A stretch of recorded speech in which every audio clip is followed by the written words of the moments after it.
اسے کہنا محبت دل کے تالے توڑ دیتی ہے، اسے کہنا محبت دو دلوں کو جوڑ دیتی ہے۔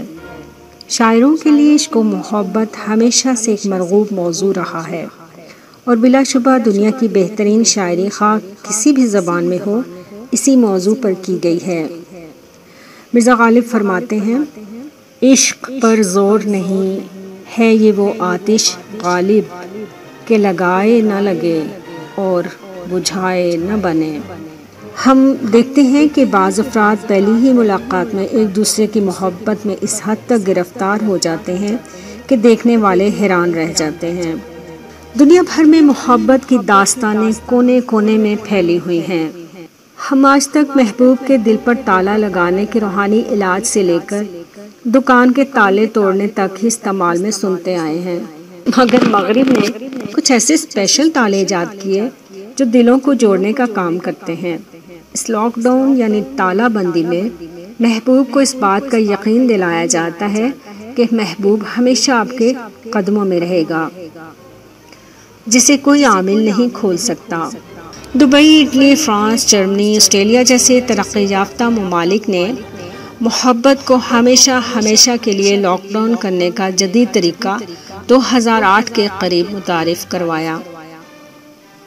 ان بڑے ممالک کے مشہور پلوں پر لگائے جانے والے تالے دور سے یوں دکھائی دیتے ہیں جیسے شہد کی مکھیوں نے اپنا چھتا بنا رکھا ہو۔ شاید اسے ترقی یافتہ ممالک کی توہم پرستی کہا جا سکتا ہے۔ ہوتا یوں ہے کہ ایک تالے پر دو محبت کرنے والے اپنے نام لکھ کر اسے پل پر لاک کر دیتے ہیں۔ 3 چابیوں میں سے ایک محبوب اور محبوبہ اپنے پاس رکھتی ہے، جبکہ تیسری چابی دریابرد کر دی جاتی ہے۔ وقت گزرنے کے ساتھ ساتھ ان پلوں پر تالوں کی اس قدر بہتات ہو گئی ہے کہ پل اب ان کے بوجھ سے لرزنے لگے ہیں۔ تالے اتارنے کا سلسلہ شروع کیا گیا ہے تاکہ پل بھی اور محبت بھی سلامت رہے۔ ایک اندازے کے مطابق ان تالوں کی تعداد 1 ملین اور وزن 45 ٹن تک جا پہنچا ہے۔ یہی وجہ ہے کہ پانی اس سے پہلے کہ پلوں سے اتر جائے تالے اتارنے کا عمل شروع کر دیا گیا ہے۔ باوجود اس کے کہ ان تالوں کو غیر قانونی قرار دے دیا گیا ہے، لوگ چوری چھپے تالے لگانے میں کامیاب ہو جاتے ہیں۔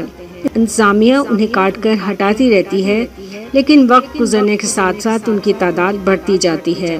یہ رسم روس اور کئی دیگر ممالک میں بھی خاصی مقبول ہے، جہاں مختلف عمارتوں اور پلوں پر مردانہ اور زنانہ ناموں کے حامل تالے نظر آ جاتے ہیں۔